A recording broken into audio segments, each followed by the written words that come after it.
काय चाललंय ग तुझं? इतकं चेकाळाय काय झालं?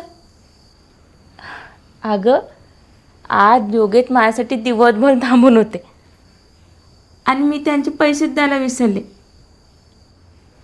उद्या घरी येतो म्हणाले. कादल, त्यांचा स्वभाव लय भारी आहे बघ. कोण कळत नाही कोणासाठी इतकं.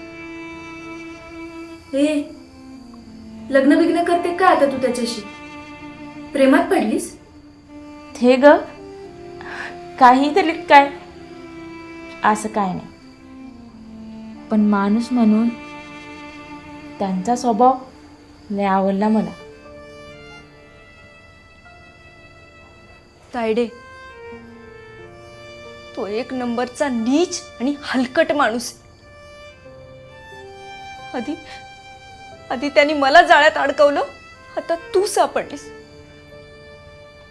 तू जर लग्न करायचं स्वप्न बघत असशील ना, तो विसरून जा. तुला नीट सांगते या, लांब राह त्याच्यापासून.